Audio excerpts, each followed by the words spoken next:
আমার প্রিয় মা বোন, আমি কোরআন এবং হাদিসের আলোকে 11টি বিশেষ নাসিহা পেশ করতে চাই, যেগুলো আপনাদের জীবনকে আলোকিত করবে, দুনিয়াতে আপনাদেরকে মর্যাদার আসনে আসীন করবে, আর আখিরাতে আল্লাহ তাআলার কাছে আপনারা প্রিয় বান্দী হিসাবে উপস্থাপিত হবেন, আল্লাহর প্রিয় বান্দী হিসাবে উপস্থাপিত হয়ে জান্নাত লাভ করতে পারবেন। এরকম 11টি পরামর্শ বা নাসিহা আপনাদের প্রতি আমার। নাম্বার 1, কোরআন এবং হাদিসের জ্ঞান অর্জন করা। এটা সকল পুরুষ এবং নারী সকলের জন্য ফরজ। কোরআন এবং হাদিসের জ্ঞান অর্জন করা আমাদের জন্য ফরজ। আমরা অনেকেই আছি যারা ইসলামের ফরজ বিধিবিধানগুলো জানি না। আমাদের যেগুলো অবশ্য কর্তব্য সেগুলো আমরা অনেকে জানি না, শুধু নামে মুসলমান। গতানুগতিক কিছু কাজ করি, হাতে গোনা কিছু ইসলামের নামে কাজ করি, বাস মনে করেছি আমি মুসলমান হয়েছি। আপনাকে ঈমান সম্পর্কে জানতে হবে। আপনার ঈমান কিভাবে আনতে হবে, কি কোন কোন বিষয়ের প্রতি বিশ্বাস থাকতে হবে, কি বিশ্বাস থাকতে হবে, আল্লাহ সম্পর্কে বিশ্বাস থাকতে হবে। ঈমান সম্পর্কে অনেক ভুল ধারণা আমাদের আছে। আমরা আল্লাহ সম্পর্কে বিস্তারিত জানি না, আখিরাত সম্পর্কে জানি না, নবী রাসূল সম্পর্কে জানি না। এগুলো সম্পর্কে সঠিক জ্ঞান অর্জন করতে হবে। 5 ওয়াক্ত নামাজ এর বিধিবিধানগুলো, কখন কোনটা পড়তে হয়, ওয়াক্ত কখন থাকে কখন যায়, অনেক মহিলা আছেন জানেন না, অনেক নারীরা আছেন, অনেক পুরুষরা আছেন জানেন না। এগুলো জানতে হবে। ইসলামকে জানাটা অনেক গুরুত্বপূর্ণ। আর জানার জন্য কোরআনে কারীম বুঝে পড়বেন, হাদিস বুঝে পড়বেন, মাসলা মাসাইলের বই পুস্তক বুঝে পড়বেন ওলামাদের তত্ত্বাবধানে থেকে, এবং কোরআন এবং হাদিস শেখার যত ভালো আয়োজন উদ্যোগ আছে সেগুলোতে শামিল হবেন, জ্ঞান অর্জন করবেন। এটা ইসলামের গুরুত্বপূর্ণ একটা ব্যাপার। জ্ঞান অর্জন যদি না করেন তাহলে আপনি ইসলামের কোনো কাজ করতে পারবেন। ইসলামের সব কিছুর আগে হলো জ্ঞান অর্জন করা। সব কিছুর আগে ইসলাম সম্পর্কে ইলম অর্জন করতে হবে, কোরআন হাদিসের নলেজ অর্জন করতে হবে। নাম্বার 2, 5 ওয়াক্ত নামাজ। নবী সাল্লাল্লাহু আলাইহি সাল্লাম জান্নাতে, মেয়েদের জান্নাতে যাওয়ার শর্টকাট যে সিলেবাস দিয়েছেন, শর্টকাট যে ওয়ে বলেছেন, 4টা শর্ত দিয়েছেন। এর মধ্যে থেকে একটা হলো 5 ওয়াক্ত নামাজ ঠিকঠাক মতো যদি আদায় করেন। অনেক মহিলারা আছেন জোহরের নামাজ আসরের সময় গিয়ে আদায় করেন, আসরের কাছাকাছি আদায় করেন, কারণ গৃহস্থলী কাজে ব্যস্ত থাকেন, রান্নাবাড়ার কাজে ব্যস্ত থাকেন, গা গোসল নিয়ে ব্যস্ত থাকেন। করছি করে এই রান্নাবাড়া করা, সবাইকে খাবার দাবার দেওয়া, ছেলে মেয়েকে খাবার দাবার দেওয়া, ঘর ইত্যাদি মোছা ধোয়া, এগুলো করতে করতে, নিজের গোসল টোসল করতে করতে 3টা 3:30 বেজে যায়। অনেক সময় আসর ওয়াক্তের কাছাকাছি গিয়ে তারপর জোহর নামাজ আদায় করেন। খুবই গর্হিত একটা কাজ। আমার মা বোনরা সতর্ক থাকবেন এ ব্যাপারে, যে নামাজ সময় মতো আদায় করতে হবে। শয়তান আপনাদেরকে একটা ভুল কথা বলে ধোঁকা দেয়, সেটা হলো যে আমি রান্নাবাড়া করছি যে পোশাকে, এই পোশাকে কিভাবে নামাজ পড়বো, তাহলে আমি গোসল টোসল করে একটা নামাজ পড়বো। আর গোসল তো আর সহজে করা হয় না। রান্নাবাড়ার পরে সবাই বাড়ায় খাওয়াই দেওয়া, এরপরে ঘর দুয়ার পরিষ্কার করা, এরপরে সব কাজ শেষে গোসল করা, তারপরে গোসল করে এসে নামাজ পড়া, এসব করতে করতে শয়তান আপনার নামাজটা অনেক পিছায়া দেয়। মনে রাখবেন, আপনি যে পোশাকে কাজ করতেছেন ওই পোশাকে যদি দুর্গন্ধ না থাকে, খারাপ না থাকে, ভালো পোশাক হয়, তো ওই পোশাকে আপনি নামাজ পড়তে পারবেন। দুর্গন্ধ থাকলেও শরীরকে ফ্রেশ করার ব্যবস্থা আছে, আপনি ফ্রেশ করে আপনি নামাজে দাঁড়ায় যাবেন। এরপর নামাজ পড়ে বাকি কাজ করবেন। কাজকে বলবেন না যে নামাজকে বলবেন না যে আমার অনেক কাজ আছে, এগুলো শেষ করে নামাজ পড়বো। শয়তান আমাদেরকে ধোঁকা দেয়। এই জন্য মা বোনরা 5 ওয়াক্ত নামাজ সময় মতো আদায় করবেন, ঠিকঠাক মতো আদায় করবেন। অনেক মা বোনরা আপনারা নামাজ পড়েন, নামাজ হয় না। বাংলাদেশে বেশিরভাগ মহিলাদের, নারীদের মধ্যে একটা ভুল আছে নামাজ প্রসঙ্গে, সেটা হলো যে নামাজের মধ্যে সতরটা ভালো করে ঢাকেন না। সতর কি? মেয়েদের নামাজের মধ্যে মুখমণ্ডল ছাড়া, 2 হাতের কবজি ছাড়া তাদের মাথা থেকে পা পর্যন্ত পুরো শরীর তারা ঢেকে রাখবে। আজকাল নামাজের ওড়না পাওয়া যায়, এই ওড়নাগুলো পড়লে এই মুখমণ্ডল ছাড়া 2 হাত এক সহকারে ঢাকা থাকে, এভাবে ঢেকে রাখতে হবে। আপনি যদি নামাজ পড়েন, আপনার গলা দেখা যায়, আপনার কাঁধের কিছু অংশ দেখা যায়, চুল দেখা যায়, আপনার হাতের কনুই দেখা যায়, তাহলে সেক্ষেত্রে কিন্তু আপনার নামাজ হবে। পুরো নামাজ জুড়ে এরকম খালি থাকে এগুলো, তাহলে নামাজ হবে না। অনেক বোনরা এটা জানেন না, তাহলে নামাজটা ঠিকঠাক মতো পড়তে হবে। জান্নাতে যাওয়ার জন্য এটা পূর্ব শর্ত। নাম্বার 2। নাম্বার 3, রমজান মাসে রোজা রাখা। রোজা রাখার ক্ষেত্রে আলহামদুলিল্লাহ মা বোনরা রাখেন সাধারণত, কিন্তু রোজা রেখে গীবত, মিথ্যা, শেকায়েত, মানুষের পেছনে সমালোচনা করা, এগুলো করলে গীবত নষ্ট হয়ে যায়। মুখ খারাপ করা, গীবত, এগুলো করলে রমজান নষ্ট হয়ে যায়, রোজা নষ্ট হয়ে যায়। এগুলো করা যাবে না, এগুলোতে বেঁচে থাকতে হবে। সেই সাথে অনেক মা বোন আছেন, একটু সন্তান গর্ভে আসছে, কিন্তু সন্তান দুধ কিংবা সন্ধ্যা দুধ পান করে, এই অজুহাত দিয়ে তিনি দেখা যায় যে রমজানের রোজা ঠিক মতো রাখেন না। এটা ভুল। বরং সামান্য একটু ঠুনকো অজুহাতে রমজানের রোজা বাদ দেওয়া যাবে না। যতক্ষণ পর্যন্ত শক্তি সামর্থ্য আছে রমজান রোজা ঠিক মতো রাখতে হবে। নাম্বার 3। 4 নম্বর হলো স্বামীর আনুগত্য করা। আমি সবসময় বলি, এটা হলো মহিলাদের জন্য তিতা করল্লার আমল। তিতা করল্লা দিয়ে জুস বানায় খাওয়ানো, এটা যেরকম কষ্টের কাজ মানুষের জন্য, ঠিক একইভাবে মহিলাদের জন্য স্বামীর কথা শোনাটা এরকম কষ্টের কাজ। অনেক মহিলা আছে নামাজ পড়তে রাজি আছি, রোজা রাখতে রাজি আছি, তাসবিহ তাহলিল করতে রাজি আছি, কোরআন পড়তে রাজি আছি, মগর পুরুষের স্বামীর কথা শুনবো না। কেন তার কথা শুনবো কেন? আমি কি কম বুঝি? এই মানসিকতা আজ পশ্চিমা অপসংস্কৃতির যে ছোঁয়া আমাদের সমাজে এসেছে, লেগেছে, এটার কারণে আমাদের মা বোনদের মধ্যে তৈরি হয়েছে। এটা কখনো আমাদেরকে সুখী করতে পারে না। একটা ছোট মুদি দোকানেও একজনকে দায়িত্বশীল মানতে হয়, একজন মালিক হয়, আরেকজন অধীনস্থ হয়, একজন ম্যানেজার হয়, আরেকজন তার কর্মী হয়। এতটুক চেইন অফ কমান্ড যদি ঠিক না থাকে, তাহলে একটা ছোট দোকানও সুশৃঙ্খলভাবে চলতে পারে না, সেটাও বিশৃঙ্খল হয়ে যাবে। তাহলে একটা সংসার, একটা পরিবারে একজনকে মুরব্বী না মানলে কিভাবে সেটা চলতে পারে? অবশ্যই একজন নারী তার স্বামীকে অভিভাবক মানবেন, মুরব্বী মানবেন, তাকে মেনে চলবেন। শুধু ইসলামই বলে নাই, পশ্চিমা দুনিয়ার মানুষরাও স্বীকার করে। সাবেক মার্কিন প্রেসিডেন্ট বারাক ওবামার একটা আত্মজীবনীমূলক লেখা ধারাবাহিকভাবে বাংলাদেশে একটি জাতীয় গণমাধ্যমে প্রকাশ হয়েছে অনেক বছর আগে, আমি পড়েছি। সেখানে তিনি পরিষ্কার করে বলেছেন যে আমার দাদি নানিরা পারিবারিক জীবনে যতটা সুখী ছিল, এখন আমাদের স্ত্রী, আমাদের মেয়েরা ততটা সুখী না। অথচ তাদের তাদের এত বেশি শাড়ি চুড়ি, এত বেশি সাজগোজ, এত বেশি সুখ সমৃদ্ধির উপকরণ ছিল না আজকের মেয়েদের যতটা আছে। পারিবারিক শান্তি তখন যতটা ছিল, এখন তার ধারে কাছেও নেই। এর অন্যতম কারণ হলো এটি যে আমরা পশ্চিমা অপসংস্কৃতির ছোঁয়ায় পড়ে শয়তান আমাদেরকে অতিরিক্ত স্বাধীনতার নাম দিয়া আমাদেরকে বলগাহীন স্বাধীনতার পথে নিয়ে গেছে, যেটা আমাদের ধ্বংস ডেকে এনেছে। এজন্য একজন গার্ডিয়ান, একজন অভিভাবক পরিবারে থাকতে হবে, তাকে মানতে হবে।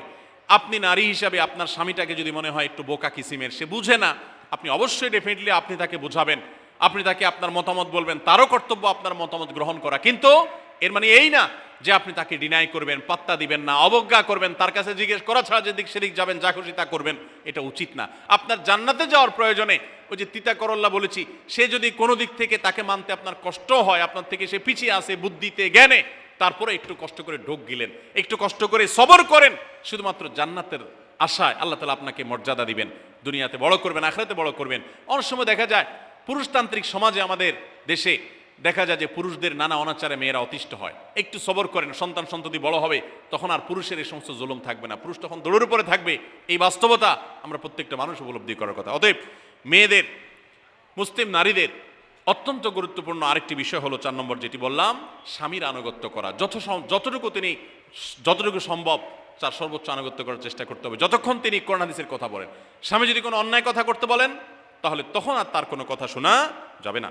নাম্বার 5, একজন মুসলিম নারীর জন্য তার ইজ্জতের হেফাজত অত্যন্ত গুরুত্বপূর্ণ ব্যাপার। এমন একটা সমাজে আমরা বসবাস করতেছি, পাঠ্য বইয়ে শিক্ষার নামে আমাদের সন্তানদের চরিত্র নষ্ট করে দেওয়া হচ্ছে, বিবাহ বহির্ভূত সম্পর্ক করতে তাদেরকে উস্কানি দেওয়া হচ্ছে, শিক্ষার নামে কুশিক্ষা দেওয়া হচ্ছে, যার কারণে আমার সন্তান নষ্ট হয়ে যাচ্ছে।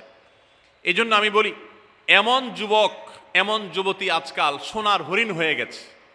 হাজারে 2-4-10 জন যুবক পাওয়া যাবে কিনা সন্দেহ, যেই যুবক বুকে হাত রেখে বুক টান টান করে আল্লাহর শুকরিয়া আদায় করে বলতে পারবে তার যৌবনে কোনো হারাম স্পর্শ সে করে নাই, কোনো হারামের কাছে সে যায় নাই, তার চরিত্রকে সে হেফাজত করেছে, কোনো গুনাহে সে লিপ্ত হয় নাই, এরকম কথা বলার মতো যুবক খুব বেশি নাই আমাদের সমাজে। ধ্বংস করে ফেলা হয়েছে বিনোদনের নামে, শিক্ষার নামে, নানা নামে। এগুলো আমাদের দেশের সংস্কৃতি ছিল না। এদেশের মুসলমান তো বটে, এদেশের হিন্দুরাও পারিবারিক এই বন্ধনের মধ্যে থেকে তারা তাদের চরিত্রকে হেফাজত করে, বৈবাহিক সম্পর্ক ছাড়া কোনো প্রকার সম্পর্কের মাধ্যমে তাদের যৌন আকাঙ্ক্ষাকে মেটায় না। এটা এদেশের মাটির, এদেশের কালচার, এদেশের মানুষের কালচার, এদেশের সকল ধরনের মানুষের কালচার, কিন্তু এদেশের সেই সংস্কৃতিকে ধ্বংস করে দেওয়া হচ্ছে ছোট ছোট বাচ্চাদের বইয়ে এই বিবাহ বহির্ভূত সম্পর্কের কথা বলে। এই জন্য সচ্চরিত্র এখন সোনার হরিণ হয়ে গেছে। নবী সাল্লাল্লাহু আলাইহি সাল্লাম বলেছেন, মাইয়াজমান লি মা বাইনা লিহিয়াইহি ওয়া মা বাইনা রিজলাইহি আদমান লাহুল জান্নাহ। যে ব্যক্তি তার 2 চোয়ালের মাঝখানের অঙ্গ অর্থাৎ মুখ, আর যে ব্যক্তি তার 2 রানের মধ্যবর্তী অঙ্গ, তার লজ্জাস্থানকে হেফাজত করবে, অন্যায় খাতে ব্যবহার করবে না, এটার সংরক্ষণের দায়িত্ব এবং গ্যারান্টি যে ব্যক্তি নিজের ব্যাপারে নিজে নিবে, নবী সাল্লাল্লাহু আলাইহি সাল্লাম বলেছেন, আমি তার জন্য জান্নাতের দায়িত্ব নিয়ে নিলাম। যে এটা 2টার দায়িত্ব নিতে পারবে, আমি তার জান্নাতের দায়িত্ব নিলাম। এবং নবী সাল্লাল্লাহু আলাইহি সাল্লাম আরো বলেছেন, আকসারু মা ইউদখিলুন নাস আন-নার, মানুষকে সবচেয়ে বেশি জাহান্নামে নিয়ে যায় কোন জিনিসে? আল ফামু আল ফরজ, এই দুটি অঙ্গ, মুখ এবং লজ্জাস্থান। এই জন্য মা বোনরা, অনেকে আপনাদেরকে অনেক প্ররোচনা দিবে, অনেক গুনাহের পথে আহ্বান করবে। আপনাদের মেয়েরা স্কুল কলেজে পড়তে গেলে সেখানে অনেক অন্যায় আবেদন শুনবে, হারামের আহ্বান শুনবে। তাদেরকে সুশিক্ষা দিবেন যে আল্লাহ তাআলা তোমাকে যে চরিত্র দিয়েছে, এই যৌবন দিয়েছে, এটাকে যেখানে সেখানে ব্যবহার করলে হবে না। কিয়ামতের ময়দানে যুবকদেরকে আলাদা করে জিজ্ঞাসা করা হবে, তোমার যৌবনকালে কি করছো সেটা বলো, বুড়া বয়সে এসে কি করছো এটা ইম্পর্টেন্ট না, যৌবনকালে কি করে আসছো সেটার হিসাব দাও। যৌবনকে হেফাজত করার গুরুত্ব এত বেশি, আল্লাহ আলাদা করে জিজ্ঞাসা করবেন। এই জন্য মা বোনদের কর্তব্য তাদের মেয়েদেরকে, ছেলেদেরকে অসৎ চরিত্রতা থেকে হেফাজত করবেন, সংরক্ষণ করবেন, তাদেরকে বুঝাবেন, তাদেরকে সেভাবে বড় করবেন যে বিয়ে শাদীর মাধ্যমে, সাংসারিক জীবনের মাধ্যমে তোমরা তোমাদের এই জীবনকে তোমরা উপভোগ করবে। আল্লাহ তাআলা তোমাদের জন্য যে নেয়ামত রেখেছেন সে নেয়ামত তোমরা পাবে, কিন্তু অবৈধ উপায়ে কখনো তোমরা সেদিকে পা বাড়াবে না। যারা বাড়ায় তাদের দুনিয়াতেই ধ্বংস হয়, আখিরাত তো আছেই। এই অবৈধ সম্পর্ক করে সুখে থাকে খুব কম মানুষ। যারা যত বেশি এই জগতে যায় তারা তত বেশি অসুখী থাকে দাম্পত্য জীবনে। অতএব একজন নারী, তার 5 নম্বর গুরুত্বপূর্ণ বিষয় হলো তার ইজ্জতের হেফাজত, লজ্জাস্থানের হেফাজত এবং তার চরিত্রের হেফাজত। আল্লাহ তাআলা আমাদের মা বোনদেরকে সেই তৌফিক দান করুন। অনেক সময় দেখা যায় যে সবই ঠিক আছে, আপনি সোশ্যাল মিডিয়াতে পুরুষের ছবি দেখে, ভিডিও দেখে আপনি হারাম আনন্দ পাচ্ছেন। আপনি ইমোতে, হোয়াটসঅ্যাপে, মেসেঞ্জারে বিভিন্ন পুরুষের সাথে অপ্রয়োজনীয় চ্যাটিং করছেন, কথা বলছেন, এবং সেখানে এই বেহুদা কথা থেকে অনেক অনাচার হয়ে যায়, অনেক সংসার ভেঙে যায়, অনেক পরকীয়া হয়, অনেক সংসার ধ্বংস হয়। এই জন্য আল্লাহ বলেছেন ওয়ালা তাকরাবুজ জিনা, জেনার কাছেও যেও না, চ্যাটিংই করতে যেও না, কারণ করতে গেলে তুমি ডুবে যাবা, পরে ফিরে আসতে পারবা না। ভয়ঙ্কর এক গুহা এবং ভয়ঙ্কর এক জগৎ। তো এই পথ থেকে আমাদেরকে বেঁচে থাকতে হবে। আল্লাহ আমাদের তৌফিক দান করুন। নাম্বার 6, মা বোনদের জন্য গুরুত্বপূর্ণ বিষয় হলো সন্তানদের লালন পালন করা। আপনি বাজার থেকে 2-4 কেজি আম কিনে খাইছেন, এটাতে আপনি যতটা সুখী হতে পারবেন, আপনি যদি একটা আমের গাছ লাগাই দিতে পারেন তাহলে তার চাইতে অনেক বেশি সুখী হতে পারবেন, আপনি বেশি লাভবান হবেন, আপনি মনকে মন আম খেতে পারবেন, আপনার বংশধররা খেতে পারবে। নিজে আমল তো করবেনই মায়েরা, বোনেরা, পাশাপাশি সন্তানদেরকে যদি আল্লাহ ভীরু বানান, মুত্তাকি বানান, পরহেজগার বানান, কোরআন হাদিস শিখান, তাদেরকে যদি পর্দা শিখান, তাদেরকে যদি চরিত্র হেফাজত শিখান, তাদেরকে যদি ভালো মানুষ বানানো শিখান, তাহলে আপনি আম গাছ লাগানোর মতো ফলের গাছ লাগাই গেলেন, সওয়াবের গাছ লাগাই গেলেন, দুনিয়া থেকে চলে যাবেন। নেক সন্তানের আমল যেগুলো আপনি শিখাই দিয়ে গেছেন, এগুলোর সওয়াব আপনি পেতে থাকবেন। ছেলেটাকে সূরা ফাতিহা নিজে শিখাবেন, মেয়েটাকে সূরা ফাতিহা নিজে শিখাবেন, নিজে ভালো করে শিখবেন, তাহলে কিয়ামত পর্যন্ত, মরণ পর্যন্ত এই ছেলে যতবার সূরা ফাতিহা পড়বে প্রত্যেক নামাজে আপনি কিন্তু সওয়াব পেয়ে থাকবেন, কারণ আপনি শিখাই দিয়ে গেছেন, আপনি শুরুটা করে দিয়ে গেছেন। এই জন্য মা বোনদের জন্য সন্তানদের লালন পালন করা, সন্তান দুধে ভাতে আছে কিনা, ভালো জামা কাপড় পরছে কিনা, এর চাইতে ইম্পর্টেন্ট হলো সন্তান আমার নামাজ পড়ছে কিনা, সন্তান আমার আল্লাহকে চিনে কিনা, সন্তান আমার কোরআন হাদিসের শিক্ষা পেয়েছে কিনা।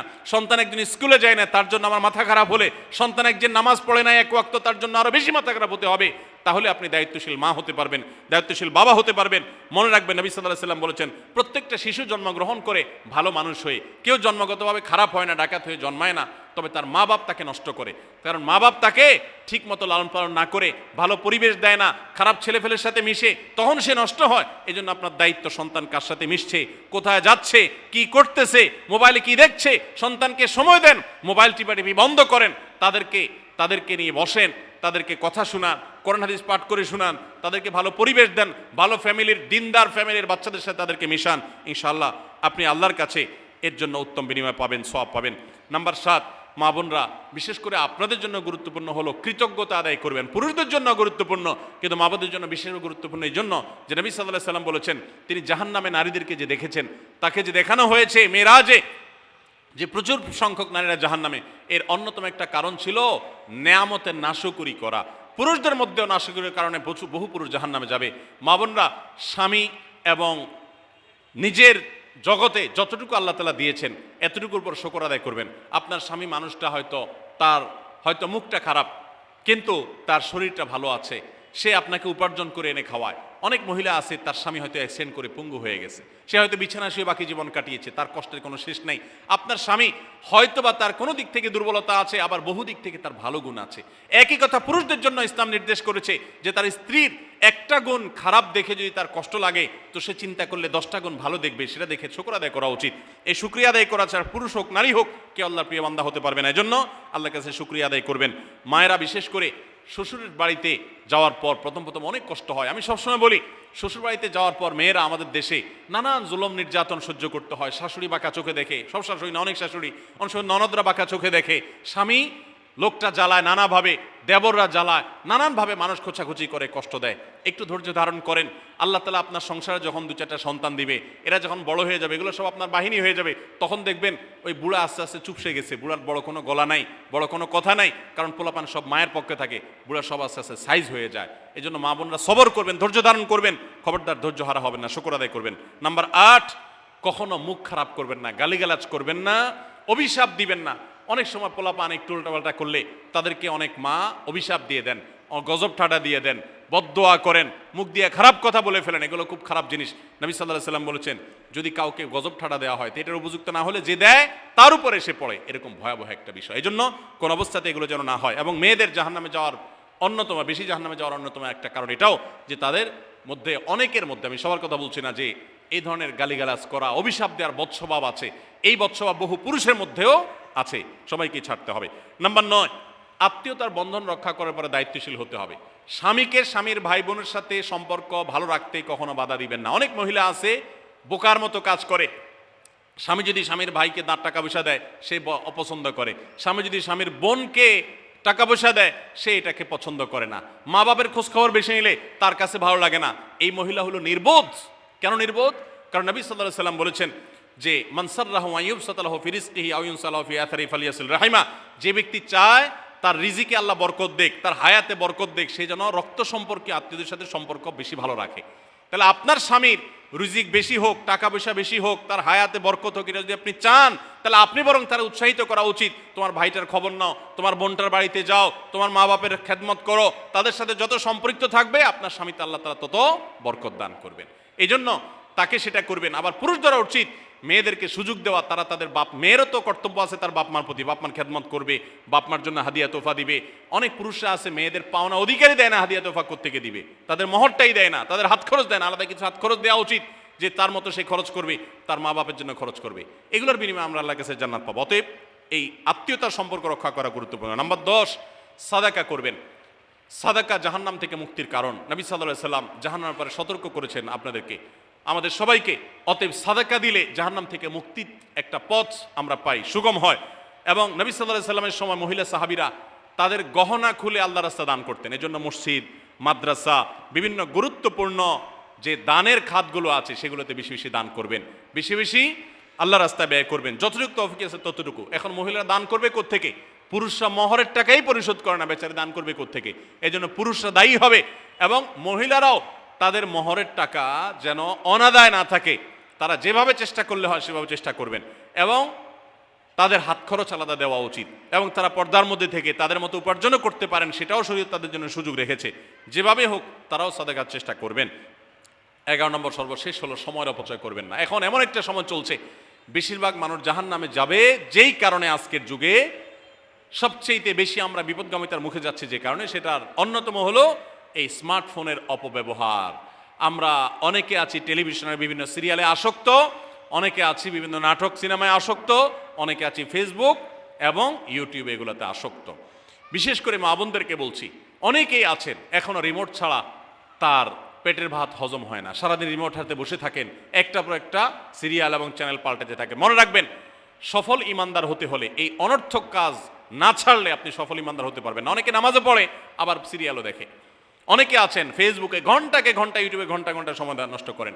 এর জন্য আল্লাহর কাছে জবাবদিহি করতে হবে। কিয়ামতের ময়দানে আল্লাহ তাআলা কয়েকটা প্রশ্ন উত্তর দেওয়া ছাড়া একজন মানুষকেও নড়তে দিবেন না। এর ভিতরে একটা হলো যে তোমার সারা জীবনে কি অর্জন করেছো। সময়ের অপচয় করা যাবে না। সময় হলো জীবনের সবচেয়ে মূল্যবান সম্পদ। অতএব আল্লাহ তাআলা আমাদের সবাইকে জীবনের এই অমূল্য সম্পদ সময়কে সংরক্ষণ করার তৌফিক দান করুন। মা বোনরা, আপনাদেরকে আমি আল্লাহর ওয়াস্তে উপদেশ করতেছি, যারা বদভ্যাস আছে ফেসবুক ইউটিউবে ঘন্টা ঘন্টা পড়ে থাকার, প্রয়োজনে এগুলো সব ডিলিট করে দেন মোবাইল থেকে। প্রয়োজনে আপনি এই মোবাইল বিক্রি করে বাটন ফোনে চলে যান। নিজের বদভ্যাসকে নিয়ন্ত্রণ করতে না পারলে প্রথমে চেষ্টা করেন, এরপর না পারলে প্রয়োজনে বাদ দিয়ে দেন। আল্লাহর জন্য যদি ত্যাগটা করেন, কি আমাদের বলতে পারেন, আল্লাহ গুনাহ থেকে বাঁচার জন্য, তোমাকে খুশি করার জন্য আমি স্মার্টফোন পর্যন্ত রাখি নাই, বাটন ফোনে চলে গেছি। আল্লাহ তাআলা খুশি হবেন ইনশাআল্লাহ বিইذনিল্লাহ। বহু মায়েরা তাদের সন্তান নষ্ট হয়ে যাচ্ছে এই মোবাইলের আসক্তি, সিরিয়ালের আসক্তির কারণে তাদের স্বামীর সাথে সম্পর্ক নষ্ট হয়ে যাচ্ছে এই সমস্ত আসক্তির কারণে, অনেক গুনাহের পথে তারা চলে যাচ্ছেন এই সমস্ত আসক্তির কারণে। এই জন্য এগুলোকে নিয়ন্ত্রণ না করলে আপনি কখনো নেককার হতে পারবেন না। আপনার সন্তানকে মোবাইল দেখে খাওয়াবেন না। আমি আমার সন্তানকে মোবাইল দেখে খাওয়াই না। আমরা সব জায়গায় বলি মোবাইল দেখা, কার্টুন দেখায়, মোবাইল দেখায় বাচ্চাকে খাওয়াবেন না। বাচ্চা কাচ্চা এখন ক্রেজি হয়, আধপাগল কিসিমের হয়, জিদি হয়, বদমেজাজি হয়, ভাঙচুর করে। কেন হয়? কারণ সারাদিন আপনি ওর মোবাইলে কি দেখান? কার্টুন দেখান। কার্টুন মানে কি? মার মার, কাট কাট, হ্যাঁ, সব কিছু ধ্বংস করে ফেলা, গুলি করা, বোমা মারা, হ্যাঁ, সাপ হয়ে সব খেয়ে ফেলা, এটাই তো। এগুলো বাচ্চাদেরকে ক্রেজি করে, বাচ্চাদেরকে মানসিকভাবে অসুস্থ করে, ধ্বংস করে দেয়। তাদেরকে ফিজিক্যাল খেলাধুলা, শারীরিকভাবে করতে পারে এরকম খেলাধুলার ব্যবস্থা করেন, দৌড়াদৌড়ি করার ব্যবস্থা করেন। বাচ্চারা সুস্থ থাকবে, ভালো থাকবে। মোবাইল থেকে তাদেরকে বাঁচান, টেলিভিশন থেকে তাদেরকে বাঁচান, এবং কার্টুন থেকে, ভিডিও গেমস থেকে তাদেরকে বাঁচান। না বাঁচাতে পারলে আপনার দুনিয়া আখিরাত সব ধ্বংস হয়ে যাবে। অতএব আজকের মাহফিল থেকে আসুন, প্রতিজ্ঞা করি যে আমরা সময় নষ্ট করব না, সময়ের অপচয় করব না, প্রয়োজন ছাড়া মোবাইল হাতাহাতি ঘাটাঘাটি করব না, ঘন্টায় ঘন্টা মোবাইলকে সময় দিব না। অনেক মেয়েরা আছেন, অনেক পুরুষরা আছেন, এই একটি অপকর্মের কারণে তার শিক্ষা জীবন ধ্বংস হয়ে যায়, চাকরি নষ্ট হয়ে যায়, ব্যবসা লাটে উঠে, মা বাবার সাথে সম্পর্ক নষ্ট হয়, স্বামী স্ত্রীর সম্পর্ক নষ্ট হয়, সাংসারিক জীবন ধ্বংস হয়ে যায়, সব কিছু ধ্বংস হয়ে যায় শুধু এই মোবাইল ফোনের অনিয়ন্ত্রিত ব্যবহার করার কারণে। যারা মোবাইলকে নিয়ন্ত্রণ করতে পারেন না, ডাইরেক্ট হয়ে গেছেন, সারাক্ষণ হাতে হাতে মন চায়, তারা একটা শক্ত সিদ্ধান্ত নেন, প্রয়োজনে আমি স্মার্টফোন বিক্রি করে দিব। 6 মাস 8 মাস আপনি কিছুদিনের জন্য, 1 বছরের জন্য বাটন ফোনে চলে যান, এরপর আবার ব্যাক করলে আশা করা যায় আল্লাহ আপনাকে হেফাজত করবেন। এবং ইসলামের নাম দিয়ে, অনেকে বলে আমি ইউটিউবে ওয়াজ শুনি, ফেসবুকে ওয়াজ শুনি, ওয়াজের নাম দিয়া আপনি যে কি করেন কি না করেন সেটা আপনার আরশের মালিক সবই জানেন। অতএব যে ওয়াজ শুনতে গিয়ে আপনার আকাম কুকাম করা লাগে, খারাপ জিনিস দেখা লাগে, ওই ওয়াজ শোনার কথা আপনাকে ইসলাম বলে নেই। আল্লাহ তাআলা আমাদের সবাইকে সবগুলো বিষয় আমল করার তৌফিক দান করুন। আমরা আবারও বলছি, আজকে আমাদের মা বোনদেরকে লক্ষ্য করে বিশেষ করে যে 11টি করণীয় আপনাদের জীবনকে সোনালী জীবনে পরিণত করতে পারে, আপনাদের জীবনটাকে সমৃদ্ধ করতে পারে, সুখী করতে পারে, এবং আল্লাহর কাছে আপনাদেরকে জান্নাতের উপযুক্ত করবে। কিয়ামতের ময়দানে সুন্দর হাসি, সুখের হাসি, তৃপ্তির হাসি আপনাদেরকে হাসাবে ইনশাআল্লাহ। সেই 11টি নসিহা, সেই 11টি বিষয়ের প্রথমটি হলো কোরআন এবং হাদিসের জ্ঞান অর্জন করবেন। অনেক ভালো ভালো বই আছে কোরআন হাদিস ভিত্তিক, সেগুলো পড়বেন। দিন শিক্ষার যত আয়োজন আছে সেগুলোর সাথে সম্পৃক্ত হবেন।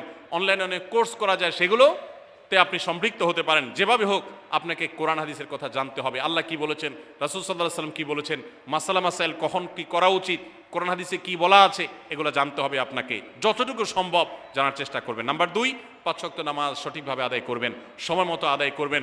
জোহরের ওয়াক্ত বাসার কাজ কাম শেষ করে গোসল করে একেবারে 3টার দিকে একসাথে পড়বো, এটা করা যাবে না, বরং সময় মতো আদায় করতে হবে। এবং মেয়েদের যে সতর, এই সতর ঢাকার পরে সতর্ক থাকতে হবে। পুরো শরীর, মুখমণ্ডল ছাড়া যেন ঢাকা থাকে, চুল, গলা, হাতের গোছা, কনুই, এগুলো যেন দেখা না যায়, খেয়াল রাখতে হবে। এবং নামাজ ধীরে ধীরে পড়তে হবে। অনেক মহিলা অনেক দ্রুততার সাথে নামাজ পড়েন, এবার পড়লে হবে না। নাম্বার 3, রমজানের রোজা ঠিক মতো রাখতে হবে, যথাযথভাবে রাখতে হবে। রোজা রেখে গীবত, শিকায়েত, মিথ্যা, গালমন্দ এগুলো করা যাবে না। নাম্বার 4, স্বামীর আনুগত্য করতে হবে। নিজের কাছে খারাপ লাগলেও একটু সবর করতে হবে, যতক্ষণ পর্যন্ত স্বামী ন্যায়সঙ্গত কথা বলে, অন্যায় কাজ করতে না বলে, গুনাহের কাজ করতে না বলে, ততক্ষণ পর্যন্ত তার কথা মানতে হবে। নিজের খারাপ লাগলেও মানবেন, আপনার জান্নাতের প্রয়োজনে, সুশৃঙ্খলার প্রয়োজনে, পারিবারিক শান্তির প্রয়োজনে। ইনশাআল্লাহ আপনি সুখে থাকবেন দুনিয়া এবং আখিরাত উভয় জগতে। নাম্বার 5, নিজের ইজ্জত সম্ভ্রম হেফাজত করবেন। অনলাইনে অফলাইনে কারোর সাথে হারাম সম্পর্ক করবেন না, কোনো গায়ের মারাম পুরুষের সাথে অযথা যোগাযোগ করবেন না, চ্যাটিং করবেন না, এবং সোশ্যাল মিডিয়াতে হারাম জিনিস দেখা থেকে নিজের চোখকে হেফাজত করবেন, বাঁচিয়ে রাখবেন। নাম্বার 6, নিজের সন্তানদেরকে দিন শিখাবেন, তাদেরকে কোরআন হাদিস শিখাবেন, উত্তমভাবে লালন পালন করবেন, তাদেরকে নামাজ শিখাবেন, মেয়েদেরকে পর্দা শিখাবেন, তারা যেন চরিত্রে হেফাজত করে সেই শিক্ষা তাদেরকে দিবেন। উপযুক্ত হওয়ার পর ছেলে মেয়েকে বিয়ে দিবেন, কোনোভাবে যেন হারাম সম্পর্কে না জড়ায় সেজন্য সাবধান থাকবেন। ভালো ফ্যামিলির সাথে তাদেরকে উঠা বসা করাবেন, ভালো শিক্ষা প্রতিষ্ঠানে দিবেন যেখানে দিলে তার ইমান আমল হেফাজত থাকবে। নাম্বার 7, আল্লাহর শুকরিয়া আদায় করবেন, বান্দারও শুকরিয়া আদায় করবেন। আল্লাহ যা দিয়েছেন, যতটুকু আছে স্বামীর সংসারে, আলহামদুলিল্লাহ বলতে শিখবেন, আল্লাহ তাআলা বাড়াই দিবেন ইনশাআল্লাহ। নাফরমানি, নাশুকরি করবেন না, তাহলে আপনি নিজেই ক্ষতিগ্রস্ত হবেন, কষ্টের মধ্যে থাকবেন। আর শুকরিয়া আদায় করলে আপনার নিজেরই মানসিক প্রশান্তি হবে, আল্লাহর নেয়ামত বাড়িয়ে দিবেন। নাম্বার 8, কোনো প্রকার অভিশাপ গালমন্দ করবেন না, সেটা ছেলে মেয়েকে হোক, সংসারকে হোক, স্বামীকে হোক, কোনো কিছু না, ধৈর্য ধারণ করতে হবে। পুরুষদের জন্য এই কথাগুলো প্রযোজ্য। আর নাম্বার 9, আত্মীয়তার সম্পর্ক রক্ষা করতে হবে, ছিন্ন করা যাবে না। নিজের স্বামীকে তার বাপ, তার বোন, তার মা, তার ভাই, তাদের সাথে সুসম্পর্ক বজায় রাখতে সাহায্য করবেন, বাধা দিবেন না, পারলে আরও সাহায্য করবেন, এতে আপনারই লাভ হবে। আবার স্বামীদেরও উচিত স্ত্রীকে তার পরিবারের সাথে সম্পর্ক বজায় রাখার জন্য সাহায্য করা। মেয়েদের উচিত তাদের মা, তাদের বোন, ভাই, তাদের সাথে আজকাল মোবাইলে যোগাযোগ করা যায়, খোঁজ খবর নেবেন, কথাবার্তা বলবেন। স্বামীর সংসারে আসছেন দেখে বাপের সংসার ভুলে যাবেন, সেটাও যেন না হয়, খেয়াল রাখতে হবে। নাম্বার 10, যতটুকু সম্ভব দান সাদাকা করবেন। দান সাদাকা জাহান্নাম থেকে মুক্তির কারণ হয়, সেটার জন্য সাধ্য অনুযায়ী করবেন। পুরুষরা তাদের জন্য এক্ষেত্রে হেল্প করবেন, যাতে তাদের মোহর ইত্যাদি দেওয়া, মাসে হাত খরচ কিছু দেওয়া, যাতে তারা সাদাকা করতে পারে সেই সুযোগ।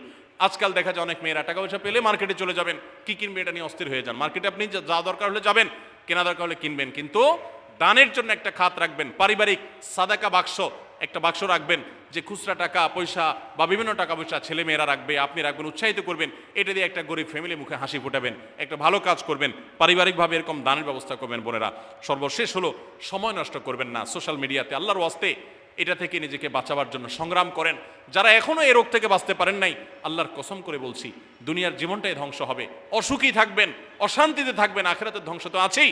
অতএব ফেসবুক, ইউটিউব, এটা যদি আপনাকে দেখতে হয়, খারাপ কিছু যেন না আসে সেভাবে ফিল্টার করে নেবেন, এবং নিয়ন্ত্রিত নির্দিষ্ট সময়ের বেশি দেখবেন না। 10 মিনিট 10 মিনিট, সকাল দুপুর রাত, এর বেশি বিকাল, আমি এর বেশি দেখবো না। ঘন্টায় ঘন্টা টিপবেন না। অনেক মহিলা আছে, স্বামীকে সময় দেওয়ার সুযোগ নাই, সন্তানের দিকে তাকাবার সুযোগ নাই, উনি টেলিভিশন এবং মোবাইলে আসক্ত, এবং এটা আমাদের সমাজকে ধ্বংস করে দিচ্ছে। নিজের ক্ষতি নিজে করছেন, নিজের পায়ে কুঠারাঘাত করছেন। আল্লাহ তাআলা আমাদের সবাইকে এই সব বিষয়গুলোকে মেনে চলে, এই 11টা পয়েন্টকে মেনে চলে আমাদের মা বোনদের জীবনকে সমৃদ্ধ করার তৌফিক দান করুন। আমাদের সবাইকে আল্লাহ তাআলা আমল করার তৌফিক দান করুন। জাযাক